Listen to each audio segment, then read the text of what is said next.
unnoticed, and you'll be able to make a clean getaway. Everyone else, hang with me for a few pages.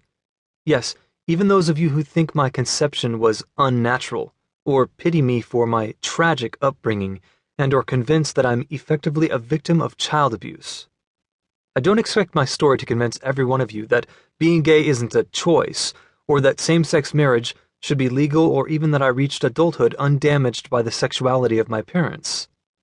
I promise that I'm not going to ask you to attend a gay wedding and sing show tunes, and I'm not going to try to brainwash you with the gay agenda. Although that's probably exactly what I'd say if I were, if there really happened to be some kind of collusion among gays to convert people. No, this is nothing sinister. What I'd like to do is tell you about my family, my sister Zebby, my two moms, Jackie and Terry, and our dog, Theodore, and the values my parents instilled in me as I matured into a young man. About 15 years ago, this country began a serious public conversation about same-sex marriage and LGBT rights. Gays were openly entering stable, loving relationships. They were starting families, and even raising children through adoption or artificial means.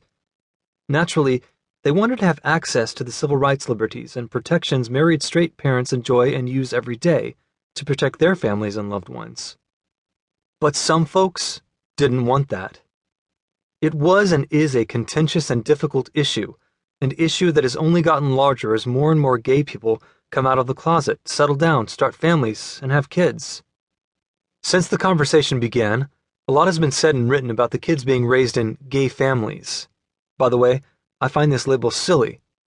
My moms don't live in a gay house, drive gay cars, or have a gay dog, as far as we can tell.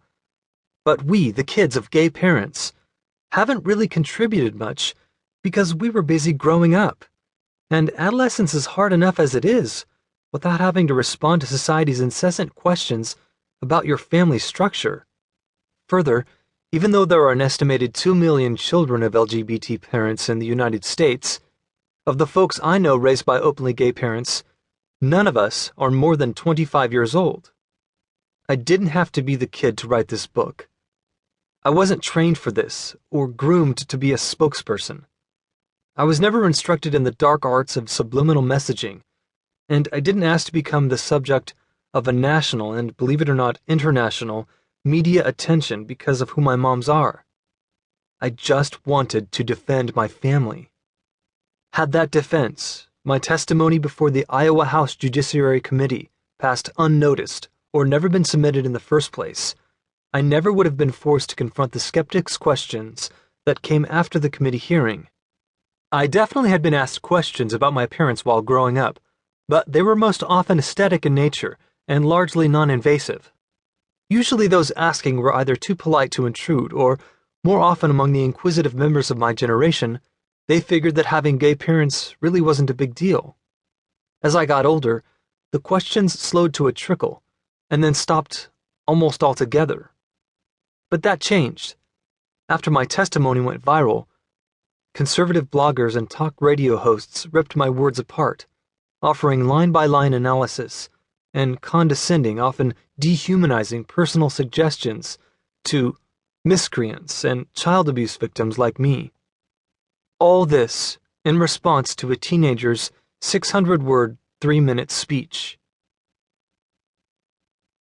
On the evening of Monday, January 31st, 2011, I was in Des Moines, Iowa, our state capital, to explain my opposition to Iowa House Joint Resolution 6, a proposed constitutional amendment that would redefine marriage in our state to be limited to one man and one woman, and would also eliminate the possibility of civil unions between same-sex couples in the future.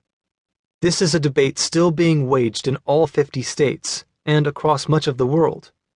My testimony touched on my family life, my personal successes, and a few observations I had to offer about growing up with same-sex parents. I had no idea it was going to change my life.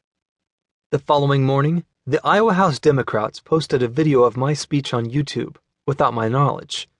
By Friday, it had more than 1 million hits and had been covered by CNN, ABC, MSNBC, and CBS. Our whole family had been interviewed on live national television.